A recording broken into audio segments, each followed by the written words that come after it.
Good evening. I am Lisa Feely, your host for An Accountable Catholic. Tonight, joining me on the show is a gentleman named Ken Chrosniak. Welcome, Ken. Love having you. Thank you.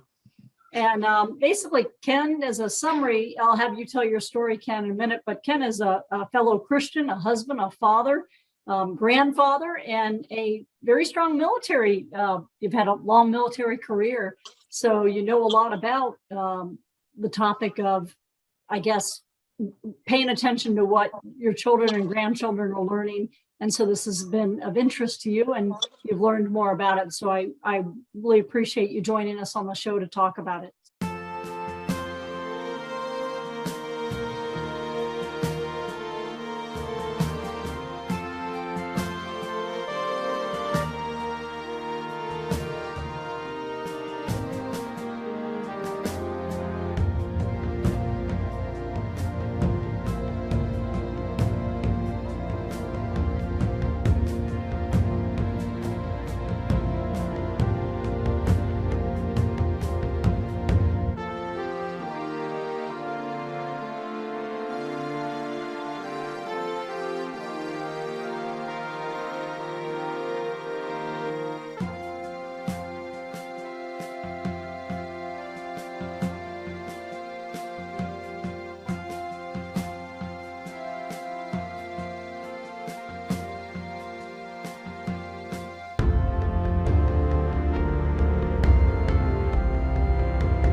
What I love, and I really appreciate joining the show, what I'm trying to help our listeners hear about is, look at your background. Clearly you understand accountability. And clearly to me, you're very experienced in helping others become accountable and obviously holding yourself accountable. But even more importantly, through the training you've done, correct me if I'm wrong, it seems like you'd be very well experienced and well qualified on whether or not you have to teach or train in a culturally responsive manner, again, kind of critical race theory, addressing everyone's cultures, being extra sensitive to that, for everyone to get to achieve what they need to equally. It seems like you really don't. And all of a sudden we have all this stuff coming at us as parents and as teachers that we're expected. We're expected to help the children become woke or all this. What say you? What is your experience teaching all these different kinds of people all over the world? Well, not only being in the military, when I first came back from Vietnam, I got out of the Army for a while and I ended up finishing my college, which I started in the military, and I was a substitute teacher in history. Oh, very good. For a couple of years. That's where I met my wife. Went to school before I went back in the Army. Anyway, it was high school, but I was at the junior and senior level, which is interesting because you don't have to teach there. You actually facilitate them and so on and guide them. You don't have to know when the British went over to America in 1492. You have to know why, and you discuss all the reasons why. They should have already had that instilled on them, inculcated early. But I was in a real tough school in Buffalo, Brigadier. There were police patrolling the halls with shotguns. It was bad back in 1971, 72. It was really tough. And I got to see a pretty good cross spectrum of people there. Really interesting. And I knew it. I had seen it in Vietnam, and I had seen it in my military training at Fort Knox and so on. And I especially saw it within, like, when the military sphere. To me, I really don't see black, white, brown. I don't care what you think. I see purple. I'm that way because I've seen people that you would think would be real. I call them, slugs. They said, "Oh, these guys aren't going to perform well," and you end up pinning a Purple Heart and a brown star on them. And find out they did things that, at least I didn't think about it, but things that a lot of other people in the street wouldn't do. Maybe it depends on their cultural background. When you get them, separate them. But I went in the Army when the days when you either went in the Army or you went to jail or back to jail. They're some tough characters. Right. And I was just so, my level of naivete was so high. And when I grew up, I hardly saw a black person. I mean, you didn't see too many, and they really stuck out in our neighborhoods. And all of a sudden, I was just right smack dab in the cultural. Right. Well, when you go to the Army or Air Force, I mean, my dad was an Air Force colonel. Yeah. Absolutely. I mean, you're thrown in with every race, culture, etc. Right. And I guess I'll go back and help because I didn't really clarify to our listeners. It's a new pedagogy of how do you address as a teacher? How do you incorporate, I guess, all the different cultural references into teaching a particular child? I mean, how do you do that? That doesn't even make sense to me. There's some assumptions. First of all, the critical race theory or the cultural race theory, they're both the same, critical race theory. Yeah. And it's not about black. It's not about white. Critical race theory, you could take it as a cookie cutter in the United States and Britain right now, and the northern region, the Nordic areas in Europe and so on, which is quickly changing. And you can cut that out and bring it over to Tehran, or bring it over to Tehran, or bring it over to Egypt and so on, or bring it over to Mauritania, where there's slavery going on right now. And you can see how, let's just say, whites are treated over there. Not too good. They're mostly in the slave trade and the sex slave trade. So it depends on where it's culturally dependent on where, or geographically dependent on where you are. But it's been hijacked by the Black Lives Matter, the Marxist / BLM movement. It definitely has, even to the degree that it's financed. I can see at the very beginning that people were attached to it because of the George Floyd and other. Right. They thought there was a misunderstanding. I think that it was supposed to be a more positive movement. Mm-hmm. Much like this, you say, "Oh my gosh, yes. Why would this hurt?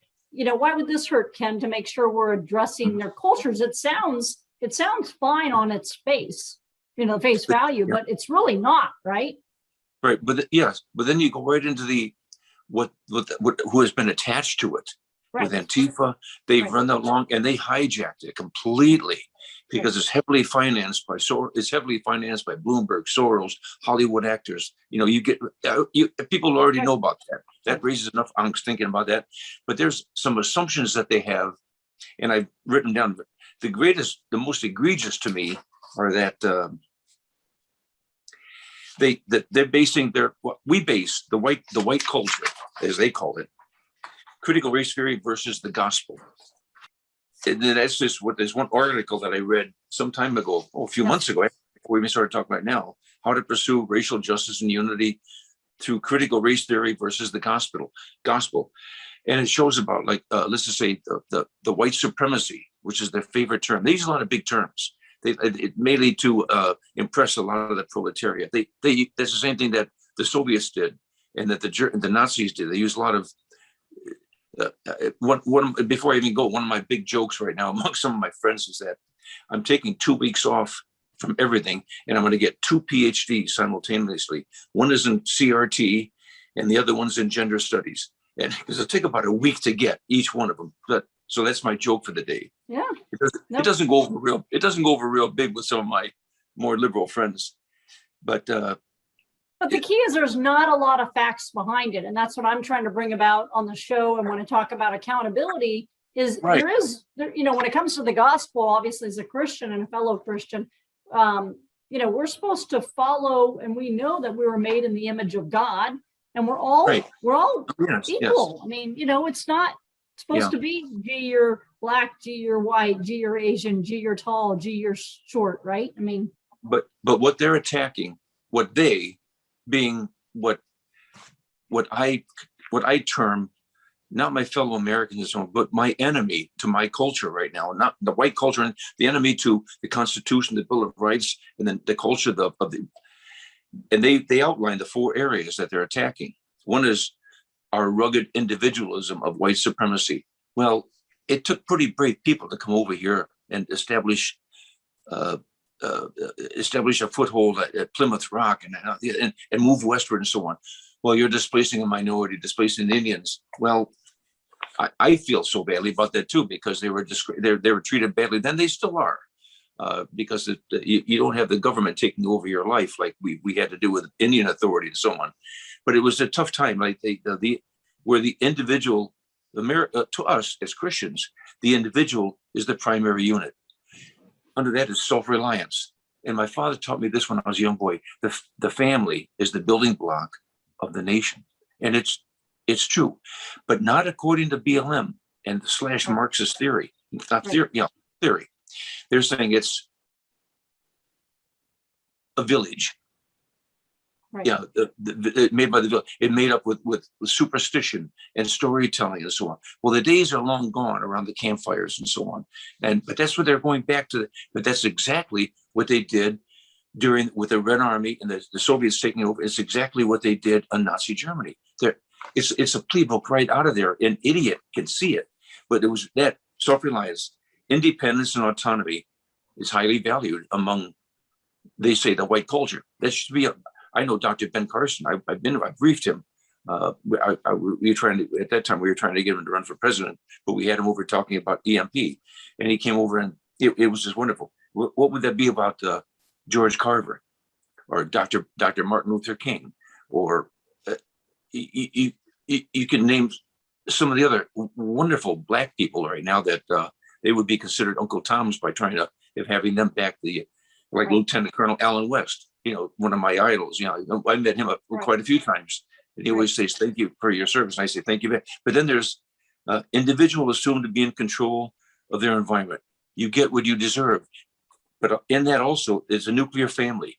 They're adamant. They are not for the nuclear family. A lot of the men, a lot of wonderful leaders of color, of many different colors, have said that the number one issue, and I conducted almost 450 hours of research in my book, and shown, 43% of all babies born in 2019 were born to only one parent. I mean, single family, unmarried family. I mean, this is going to hurt us tremendously. And that's what they're saying. Yep. And not just Black.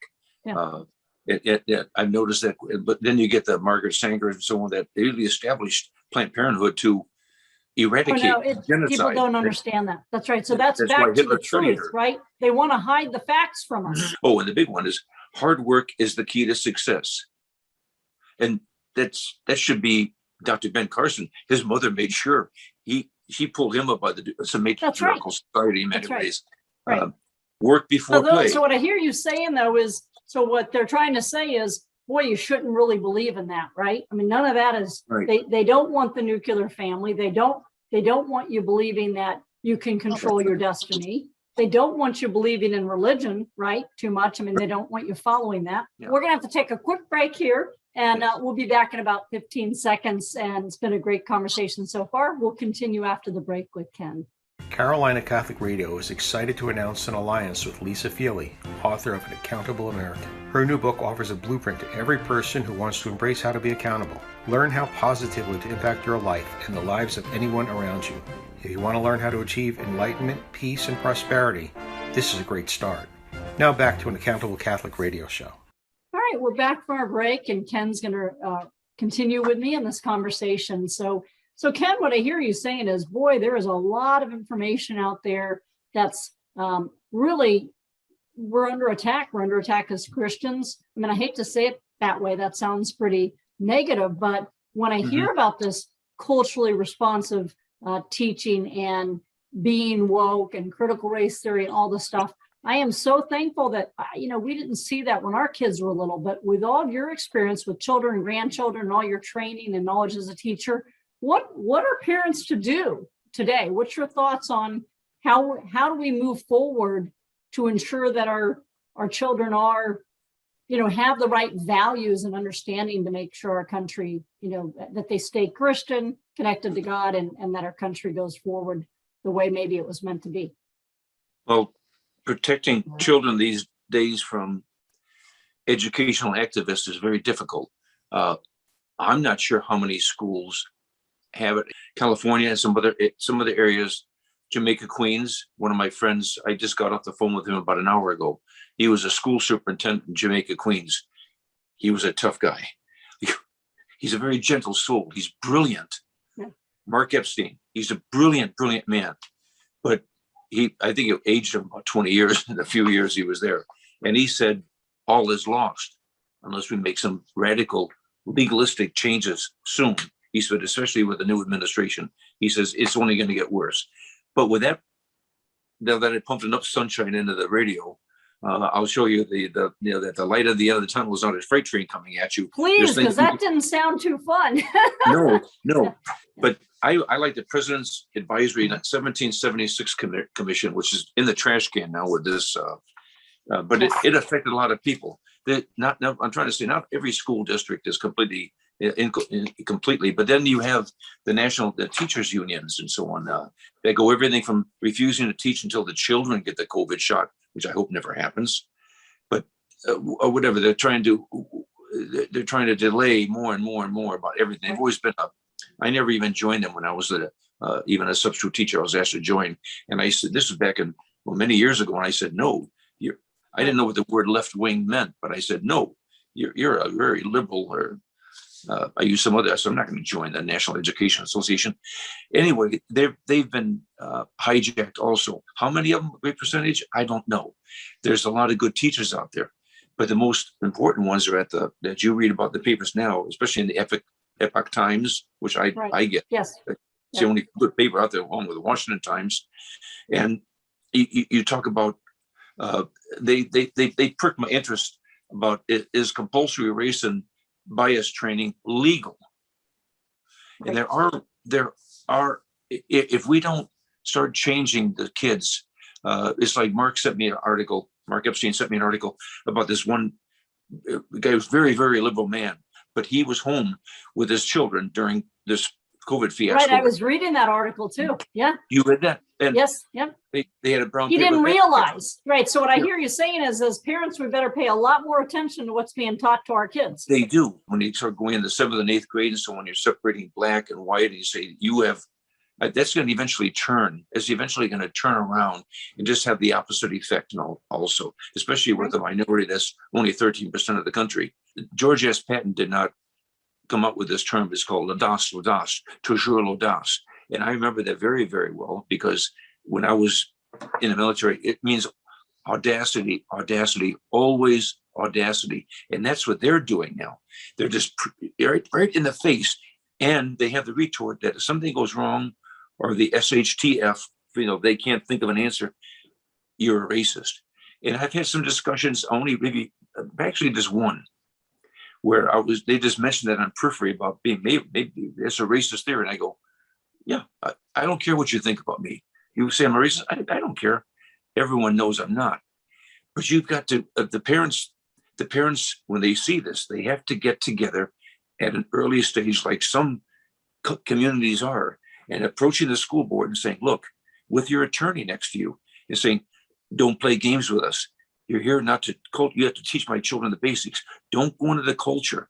You're getting away from didactic, you're getting away from exact education. Right, our traditional learning that you and I grew up on, which is just give me my core 40, right? Between the lines, right? Yeah, and don't go into the cultural. The closest I got to that when I was teaching was that people wanted to go into, well, why did the Europeans come over here in 1492 and all that? Well, to escape oppression. No, they wanted to, they want to bring their white supremacy. That was the last thing on their minds. They were just trying to stay alive. And we have to teach history, but I don't think there's a lot of children today that are really being taught history like we were. Are there? No, it's, I've only heard mostly through Mark Epstein. He sends me all kinds of reading material. I mean, he's a prolific reader. He's a beautiful man. And he's on a talk show about 3 days out of the week in Buffalo, New York. If you ever want to listen to WBN radio, and he's on with my friend who runs the radio show, Medal of Honor winner David Bellavia. And anyway, he and David are just linked at the hip and so on, but he always goes to Mark with a big brain whenever he comes up with something, and Mark just brings it down to such a level that you can understand it. So I asked him, I said, Mark, I'm going on the radio with a great woman with a great cause, that's a great objective, and a great audience about what we can do. And it's just getting together as a collective, as a community. He seems to think things aren't real good, but that's Jamaica, Queens. Nothing was ever good there. No, There are some really, challenges on the coast, but I'm with you, Ken. I think what's concerning, and that's the reason for the radio show and to try to help people hear from wonderful people like you and others, is it is hitting small town America. I mean, I got to tell you, I'm in small town South Carolina, and I went to the local library and saw this sign. And I mean, we are a small community, and it said, "Hey, reading hour for your children to learn how to be woke," on a sign. right. In our small town library in the middle of South Carolina. You're kidding me, right? I didn't even know what that really meant until I started really looking this all up. They'll want to do that. They want to enjoy that. They want to join that and at least see what it is. And Right. you're gonna inculcate. You're gonna twist their minds real early, and they'll become joiners. Like someone can go off to college and just go through it and do real well, and the other one goes off to college and becomes indoctrinated by these people that just hate the Constitution, Right. and they're enjoying all the benefits of it. But And again, they're if we're using not that tool teaching, against us. right, we're not teaching our history well, though, we're kind of in trouble. And if we're not maintaining our religion, right? Because now people are going to, our percentages, I mean, I studied this, a percentage is less than 23% of those attending any church regularly. I mean, that's more than, I mean, it was 65% when I was growing up, and now it's 23%. I mean, we're headed in the wrong direction. What do you say now to Christian parents who are raising young people, going into junior high, going into high school, and they're hearing that there's some programs on, again, it's presented in many different ways, right? Inclusiveness, Right. culturally responsive teaching, critical race theory, trying to make us look bad, in my opinion. I mean, our children are automatically, being treated negative, seen in a negative light just because of a color or, all kinds of different identifiers. What Right. 2 or 3 things would you tell parents, Ken, from your experience? It depends on what grade they're in. You should be able to look over there and you look over their curriculum as much as possible. Do Right. some dives into it. Look at not instead of just a report card, like my parents did. They just looked. They had no idea what I was learning. Well, I had Right. constructive learning anyway. I know what you're. If I had a child right now, like my grandchildren, first grade and kindergarten, Yes. they should learn how to take the crayons in between, don't go outside the lines. But still, if there was something questionable and they started having these woke conversations and so on about being culturally different, and you're a white supremacist and you have to be separate, you have to play it easy with the kids. Play it again. Your point. If you try to turn them, if you try to teach them that this is wrong and so on, they'll be marginalized in the classroom too. They'll have Right. their peer pressure, the construct there of where if they start getting confrontational with the teacher, Right. first Right. their marks will suffer probably if you really get one of the liberal ones. Right. Especially getting high school. Sure. In Right. college, it's definitely that way. You're not going to confront the teacher. Right. If the teacher say that's the moon out there at 1:00 in the afternoon, you're going to say, "Oh yeah, it's shining real bright." It's like, Well, you try to teach your kids to be respectful too. I mean, because we didn't Yes. teach our children to question everything a teacher said. I mean, you didn't have to back then. That's right, and it's a fine line. It's just that to monitor as much as possible and try to correct them, and it'll get the parents more involved with the curriculum too. Because again, we didn't even do that much. Well, my one son was in the academy. I knew his curriculum. He did something wrong. He got beat back down and brought back up again. But in fact, my daughter went to Fordham.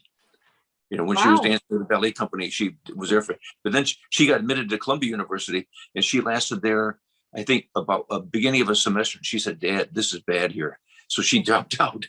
Yeah. Right. She So- said, "It's so liberal here." She said Yeah. it was horrible. But anyway, she knew what we raised her, she was a New York City ballet. She worked her tail off, her foot off, whatever, to get in there. So Sure. she knew accountability. She knew Right. the structure. She had her. She was self-oriented and so on. That's Right. the one thing that got her through that. Right. And same thing with both my sons. And that's what you have to. And it's not easy. There's no manual that comes to Right. a parent. No.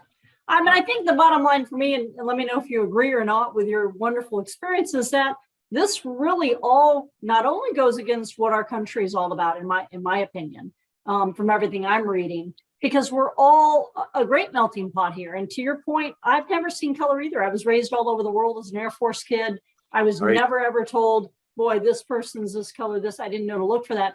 But Right. the other is, as a Christian, I really feel like you can't say it's completely opposite of, I guess, what we're brought in to learn as Christians.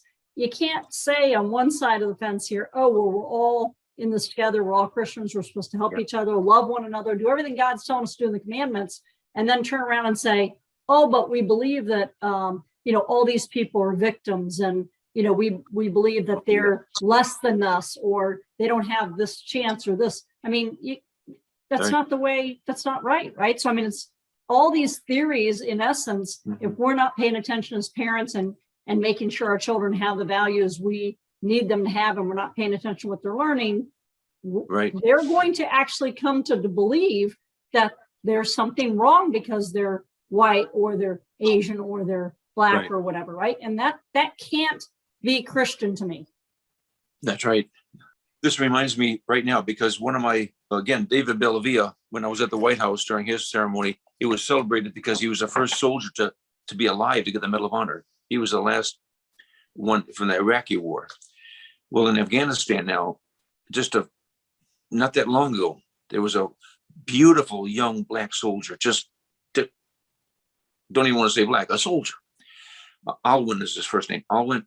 In fact, I didn't know about him until a Pittsburgh Steeler football player. They were having the teams put like George Floyd and all these, Yes, all the names, yes. whatever. Yeah. What's their name? Well, I remember the Captain Dorn, who was shot by a BLM, Right. by Antifa, Yeah. several times and killed, a wonderful police captain. But Alwyn, in fact, I'll think of his name in a while, but he's been there for quite a few years. He left the team, joined the Army Rangers, fought in Afghanistan, and then he came home. He's back on the team again. I'll think of his name in a while. He's wonderful, That's fine. Yeah.